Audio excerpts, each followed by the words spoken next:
a video on kind of like a frittata.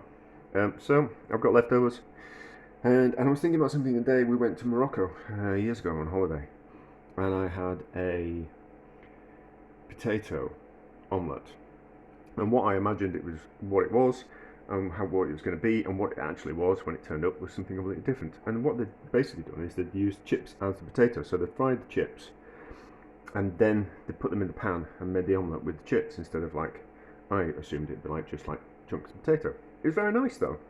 And then I was thinking about that, and then I was kind of thinking, well, maybe we could do something similar, a bit like a frittata, but use like a potato rosti on the bottom of the pan, and then make the frittata on top of it. So maybe then turn it over, so it'd be kind of like a egg and potato rosti with lots of other things in it as well. So I kind of thought, well, let's have a go. There'll be something similar out there that is this anyway. And we've got some leftovers. We got some leftovers from last night. So last night it was wild greens pizza. So we've got some greens with a little bit of cheese, which a little bit of feta in there.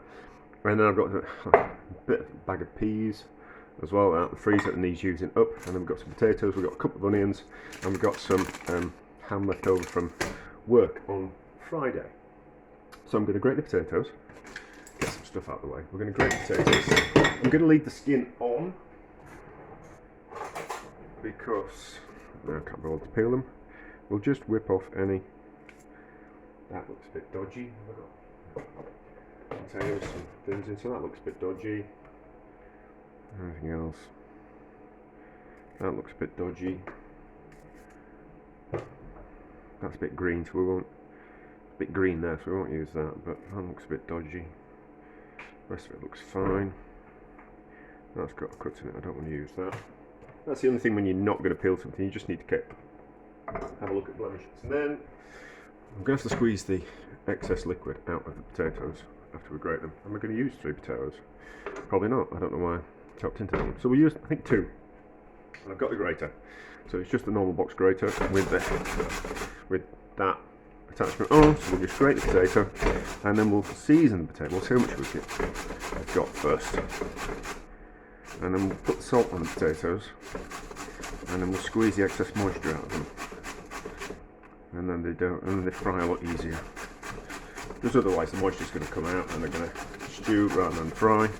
And and this is also, I've got a project I want to do, so this is kind of like a bit of a precursor to the project. So I want to kind of limited ingredients and all that kind of stuff. You kind of see what we've got. So I think 2 potatoes will be fine. I should have really weighed them, shouldn't I? How much potatoes going to weigh?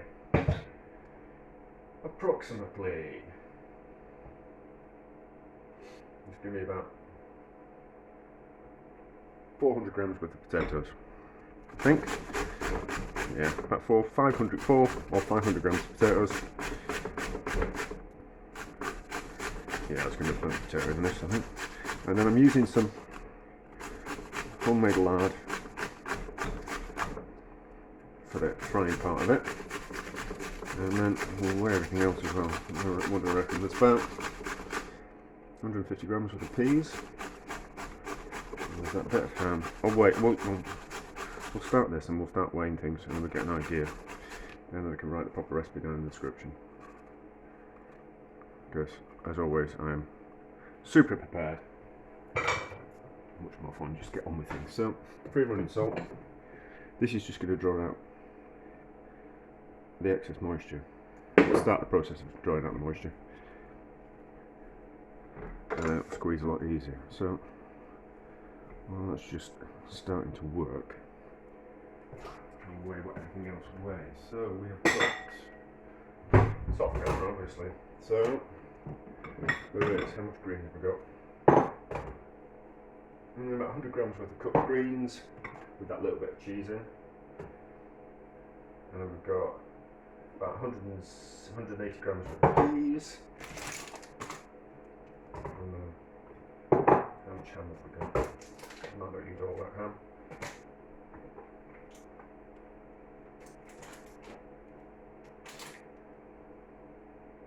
About 200 grams worth of ham, which is cooked, or bacon, and then how much onions? about 220 grams worth of onions, which we'll kind of chop up. So that's about fine. So that's everything we're going to put in, I think. Oh, I'm going to put in some eggs as well. So I think probably 4 eggs. But we'll have a look at the mixture before we start. So we just need a container to catch all this water that's going to come out of here, which can be that, and then you'll just kind of see how much liquid kind of comes out.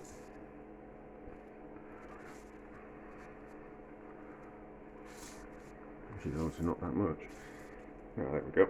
Start to squeeze out now. So we'll squeeze excess moisture out of that. Start melting this fat. I'm going to do it in 2 stages. This. I'm going to make the frittata. I'm going to make the potato rosti, which is either going to sit on the bottom or the top of the frittata. I think on the bottom. See, the longer you leave the potatoes and massage them around a bit. Yeah, so I'm going to make the potato rosti because that's like a slow cook kind of process, and then I'm going to let that go cold, and then I'm going to go swimming, and then by the time I come back, putting the rest of it together won't take long at all. And we'll fry off the onions in a little bit of fat, and we'll fry off the ham as well to get that a little bit crispy. I think. Otherwise, you see all that liquid that's coming out of there? You'd have to evaporate that off if you were cooking it. But probably quite a lot of fat. But these are chicken potatoes, so they tend to soak up quite a lot of fat or oil. But I'm using fat, but because it's part of this experiment, it's like I want to do things on the cheap, and oil's expensive, olive oil's expensive, but you can generally get a bit of rendered down fat from cooking the bacon or a joint, or the excess bits of fat on a chicken, or you can catch some from your butcher and render it down yourself. So that's kind of the idea, and there's more flavour. And frittata is Spanish in origin, isn't it? So, and the Spanish love their pork. So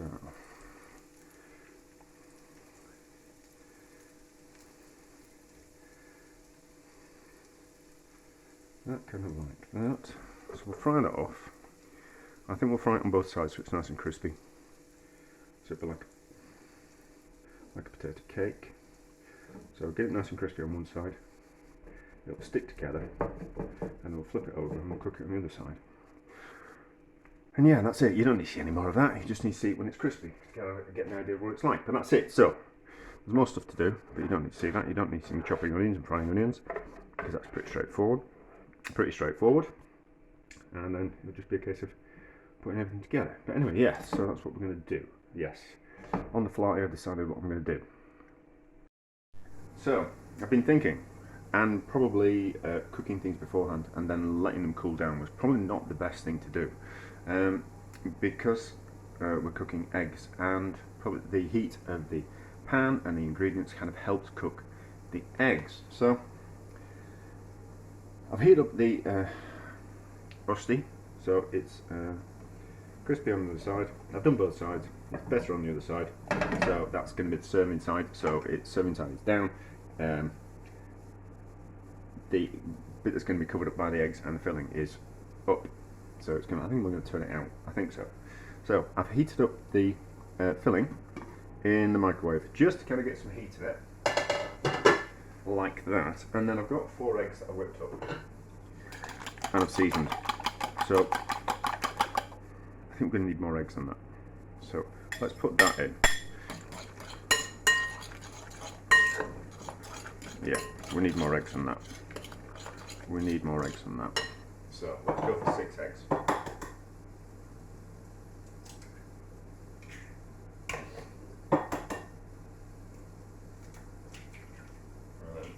A little bit of seasoning with those.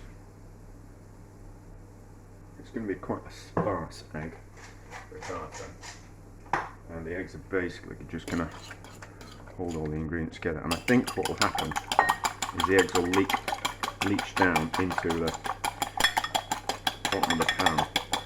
So we might even need more eggs. can't do 8 eggs. That's a lot of eggs. But it's just a look around. So, well, let's put that in there now.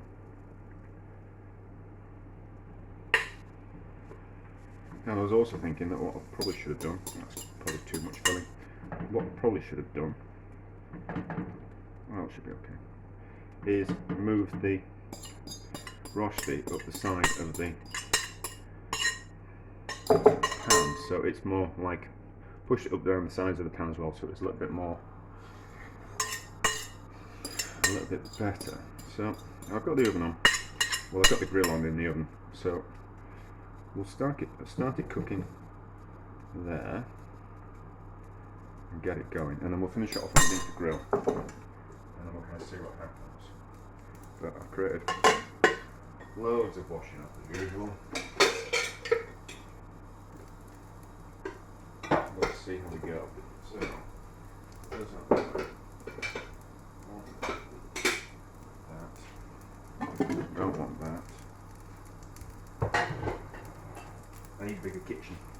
Or maybe I'll just fill the space that I've got. And I've got a bit of grease prepared, so I'm going to turn it out onto my board. And then we'll be able to see what we've got underneath. I want it quite soft. That's going to be okay. I want it quite soft. So, baboise. Is that how you pronounce it in French? That's going to be nice, isn't it? That should work. So we'll get that hot. Yes, the grill's on, the oven's on, but it's not, it's just the grill part. And I'll just hold it underneath the grill and we'll kind of see what happens. But it should be alright. And then residual heat from the pan. That's nice, it's that. Right, so I don't want to cook that anymore, so we'll turn that off and then underneath the grill to cook it from the top, and then we'll turn it out. So it should be good. Is that close enough to the grill? Nope, it needs to be right at the very top. Just got to be careful, because it's a plastic handle on my pan. I don't want to melt the plastic, but we'll pause, because otherwise it's just going to be that view and me talking and probably running out of things to talk about. Probably. So we'll pause and I'll keep an eye on it, and then I don't have to think about things to say. So like that, not like that, and we'll see how it turns out. Right, so it's basically had 2 minutes and it feels okay. So am I going to risk it and just flop it over? I don't know. Yeah, I think so. Let's just risk it. There we go, look at that. That works, doesn't it? And then where's my knife? I've got my knife out. And then, hopefully, nice and crispy. What's that? How many eggs did I use? 4, 5, 6. I used 6 eggs. Yeah, I used 6 eggs, didn't I? So, that's alright. Plenty of filling in it. That's alright. No, it's 6 nice portions. That's alright. That's worked, isn't it? I suppose you don't have to. You could just put leftover potato in it and fry them up. That's alright. Yeah, that works. That works. Let's have a taste. Do it with a fork somewhere.